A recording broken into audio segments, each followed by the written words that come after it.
নমস্কার, তোমাদের সকলকে জানাই আমার নতুন একটি ব্লগে স্বাগত। আজকে তোমাদের সাথে আমি যে ভিডিওটা শেয়ার করছি সেটা হলো ইতালির উত্তর দিকে ভ্যালে দি আওস্তা নামে একটি পর্বতের উপরে। তো এইটা হচ্ছে আমি ভিডিওটা শ্যুট করেছিলাম আমার ড্রোন দিয়ে, তাই ভাবলাম ড্রোন দিয়ে তোমাদের সাথে এই যে পাহাড়টা আছে বরফে ঢাকা তার সৌন্দর্যটা তোমাদের সাথে আমি শেয়ার করি।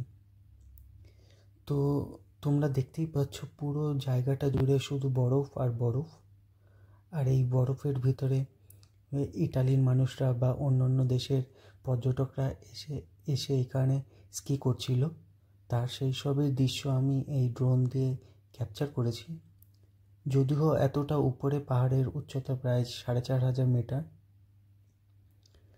তো যে কারণে অনেক সময় ড্রোনটা একটু হাওয়াতে কাঁপছিল, কারণ এমনিতেই উঁচু পাহাড়, তারপরে তার থেকেও উঁচুতে ড্রোনটা তুলেছি, তো তাই জন্য হচ্ছে মাঝে মাঝে একটু কাঁপছিল।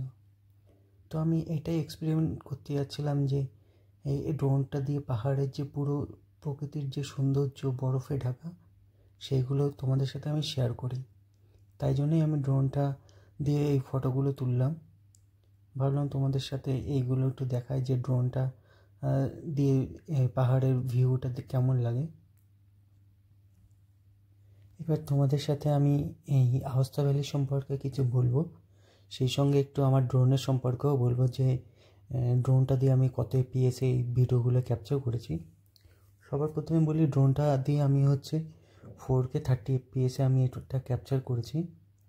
তো হয়তো অনেকের মোবাইলে এটা সাপোর্ট নাও করতে পারে, কারণ হাই রেজুলেশনের জন্যে। যাই হোক, ওটা ভিডিওর ব্যাপার। তো আমরা ফেব্রুয়ারি মাসে এই আওস্তা ভ্যালিতে এসেছিলাম। তো এই সময় এখানে টেম্পারেচার অলমোস্ট, আমি যখন উপরে উঠেছিলাম তখন -17 ছিল। তো অত্যাধিক ঠান্ডা, এবং সেই ঠান্ডার কারণে অনেক সময় ড্রোনটাও উঠতে প্রবলেম করছিল, আর সেই সঙ্গে উপরে অনেক হাওয়া।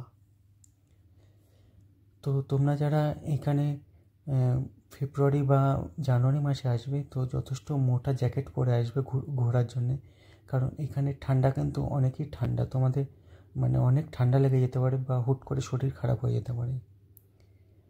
তো তোমরা যারা ঘুরতে ভালোবাসো এবং পাহাড় দেখতে ভালোবাসো, তো তোমরা যারা ইটালিতে থাকো বা ইউরোপের ভিতরে, তারা অনায়াসেই এই আওস্তা ভ্যালিতে আসতে পারো। এটা অন্য জায়গায় ইউরোপে আল্পস পর্বত নামেও পরিচিত।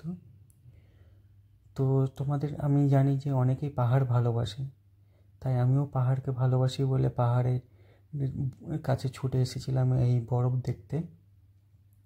যদিও আমরা যে জায়গাটায় থাকি ইটালির শহরে সেটা পাহাড়ের উপরেই, কিন্তু অতটা পাহাড় না যে এখানটায় যতটা দেখতে পাচ্ছি। তাই ভাবলাম যে তোমাদের সাথে ইটালির যে সর্বোচ্চ পাহাড়, তো সেখানে আসি, সেখানকার একটা ভিডিও ড্রোন দিয়ে তুলি।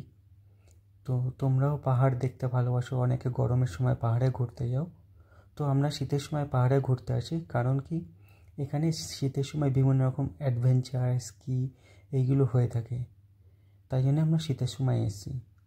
আর একটা জিনিস, এখানে রোপ আছে, রোপে করে এটা নিচে আমরা প্রথমে স্টেশনে এসেছিলাম, স্টেশন থেকে ডাইরেক্ট রোপ আছে, রোপে করে 3টে ধাপে এটা একদম উপরে উঠতে হয়।